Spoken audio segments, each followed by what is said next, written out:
Hey guys, welcome back to my channel. My name is Crystal from Rosie's Closet. Does your supermarket look like this? Or your drugstore look like this? Yeah, mine does. And so I can't find any antibacterial soaps or hand sanitizers.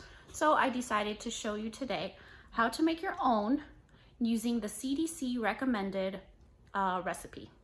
So let's get to it.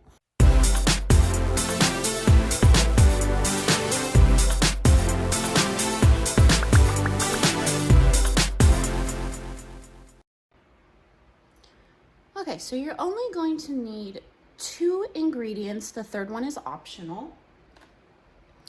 The first thing you're going to need is aloe vera.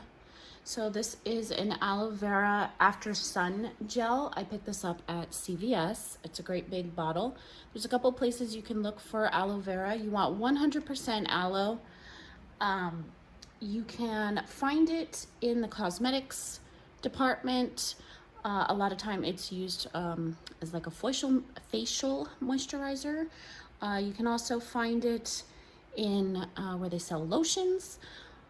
And where I found this one is actually where they sell sunscreens. So this is good on sunburns. And so I found a great big bottle there. And this I think was like around $5 maybe. So not very expensive. And then the second thing that you absolutely have to have is your isopropyl alcohol. This one is a 70% alcohol. This was the highest content that I could find that's available right now. So the CDC recommends 60% or higher. So this is a 70%. If you see something like this is an eyeglass cleaner. This is usually 99% alcohol, so this would be perfect to use if you can find any of this.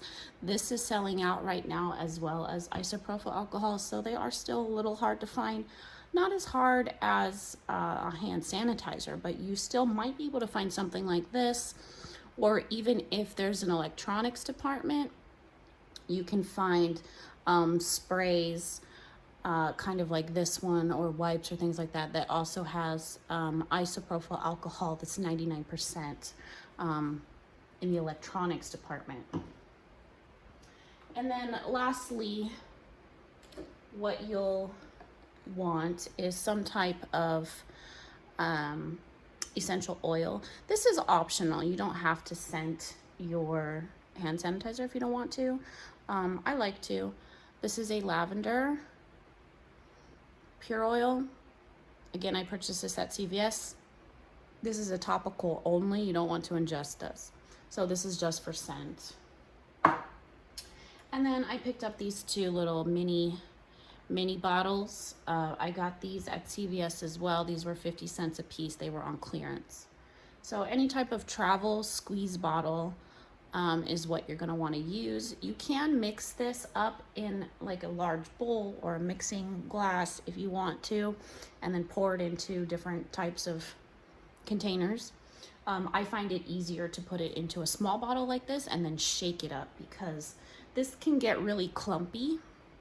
The aloe vera, it can get really clumpy, and so just kind of stirring it doesn't really help very much. So I like to shake it up, and that seems to be pretty effective.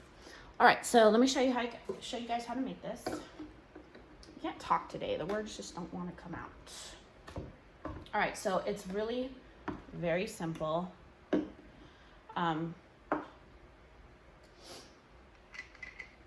the caps off of those. So for every 4 ounces of alcohol, you want 2 ounces of aloe. Easy, right? So essentially, I'm going to fill these bottles halfway with the alcohol and try not to spill it. Let's do about halfway. And I'm not measuring this. I'm not making... All right, and same thing, I'm just gonna do 2 containers since I have both of them here. We'll fill this one halfway with alcohol.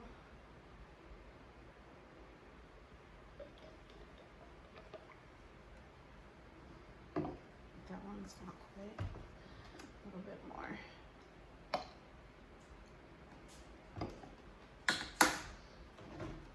Okay. Then I'm going to add our aloe. Now, because it is 4 ounces of alcohol to 2 ounces of aloe, and I filled this halfway, I'm going to fill the rest of this halfway with the aloe. So does that make sense? So halfway with alcohol, then the empty space I'm gonna fill halfway with aloe. Now usually this comes in like a squeeze bottle, but this one is a pump because it's so large. So a squeeze bottle might be easier actually to get into these bottles than this pump one, but we'll make it work. So I'm just gonna go about halfway.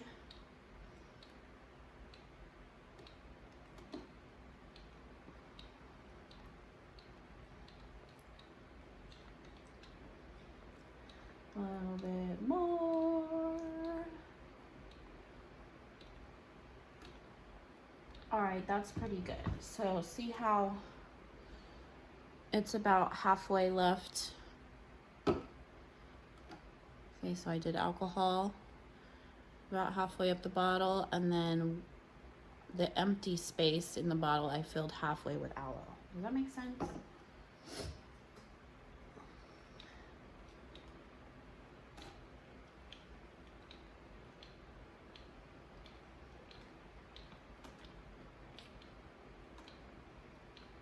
So I guess when you are measuring this out, it doesn't have to be exact, but if anything, you want to put more alcohol than aloe. The aloe really is there just to moisturize your hands, whereas the alcohol is what actually kills the bacteria and the viruses. Hey, be nice, puppies. All right, so we're going to seal these up. Oh, hold on, I forgot our essential oils. Now again, this step is optional, but I like it. You can use any scent that you like. Just add a few drops. That was quite a lot actually. But just add a few drops. And then we're just going to shake these up.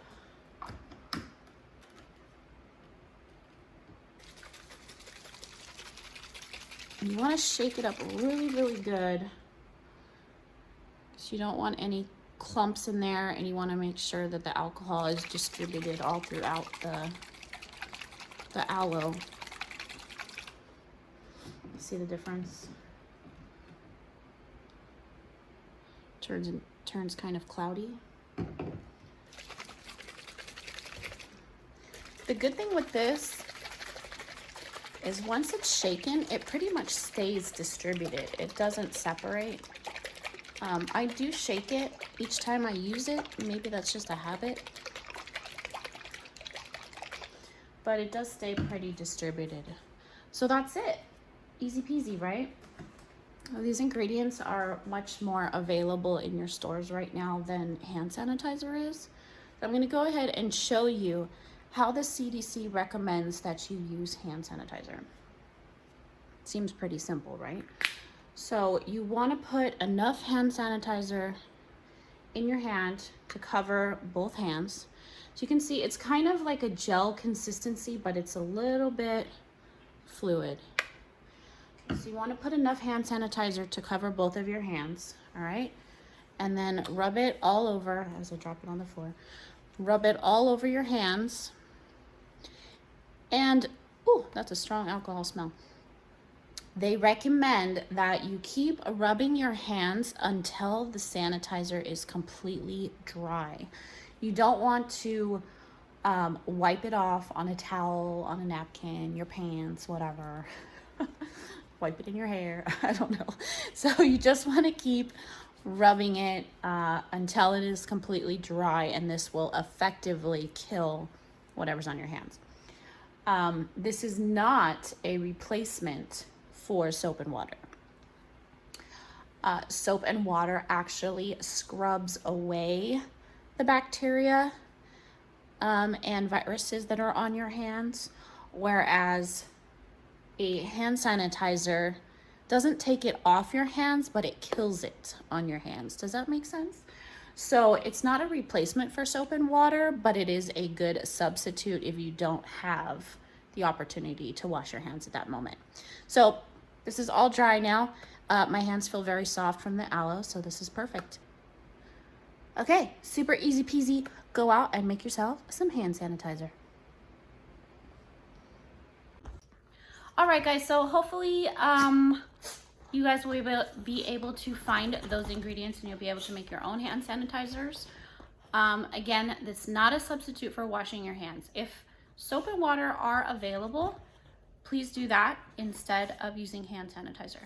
But when it's not available, then the hand sanitizer is the next best thing.